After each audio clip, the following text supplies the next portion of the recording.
కృష్ణాయ వాసుదేవాయ పరమాత్మనే. ప్రియ భక్తులారా, క్లుప్తంగా కార్తీక పురాణం కార్యక్రమానికి స్వాగతం. పవిత్ర కార్తీక మాసంలో ఇవాళ 10వ రోజు. స్కాంద పురాణాంతర్గత కార్తీక పురాణ ఆధారంగా ఈరోజు మనం 10వ అధ్యాయ వివరణ సంక్షిప్తంగా తెలుసుకుందాం. వశిష్ఠ మహర్షి అజామిలుని కథను కొనసాగించారు. 9వ అధ్యాయంలో మనం చెప్పుకున్న సంఘటన మరింత లోతుగా వివరించబడింది. కార్తీక మాస ప్రాధాన్యాన్ని విశిదంగా వివరించారు. తన పూర్వజన్మలో అజామిలుడు ఒక శివాలయ అర్చకుడు. కానీ అతడు భయంకరమైన అతిక్రమణలు చేశాడు. దేవాలయ కర్తవ్యాలను నిర్లక్ష్యం చేశాడు. నైవేద్యాలలో దొంగతనాలు చేశాడు. లోభం మరియు స్వార్థం వలన పాపకార్యాలలో మునిగిపోయాడు. ముఖ్యంగా శివునికి అంకితమైన వాటిని దుర్వినియోగం చేశాడు. ఈ కారణాల వలన అనేక కష్టాల తరువాత ధర్మ మార్గం దూరమైన నీతిహీన బ్రాహ్మణుడిగా తిరిగి జన్మించాడు. దైవచిత్తం అతని చిన్న కుమారుడికి నారాయణ అనే పేరు పెట్టేలా చేసింది.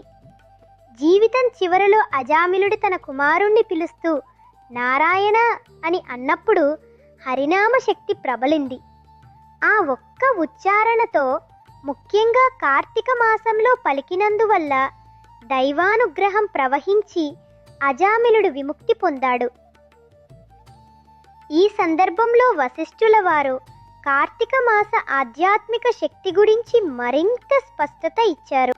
జనకునికి ఇలా బోధించారు: కార్తీక మాసంలో పరమశివుడు ఇంకా విష్ణుమూర్తి రూపాలు ఒకే తత్వంగా దామోదర రూపంలో ప్రత్యక్షమై ఎవరిని ఆరాధించినా ఒకరై వారిని కరుణిస్తారు.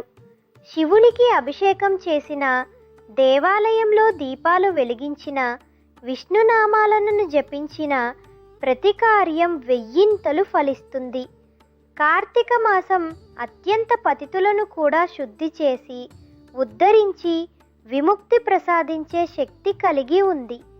ఇది శివ విష్ణువుల ఏకత్వాన్ని, వారి అపారమైన కరుణను నిరూపిస్తుంది. కార్తీక మాస పవిత్ర కాలంలో చేసే ప్రతి సత్కర్మ, చిన్నదైనా పెద్దదైనా, దైవానుగ్రహంతో ఫలిస్తుంది. ప్రియమైన భక్తులారా, కార్తీక మాసం మనసులో దైవానికి దగ్గర కావాలనే కోరికను మేల్కొలుపుతుంది. ఒక క్షణమైన నిజమైన భక్తితో ఆ పరమాత్ముని నామస్మరణ చేస్తే అది మనిషి జీవితాన్ని మారుస్తుంది. 10వ అధ్యాయం సంపూర్ణం.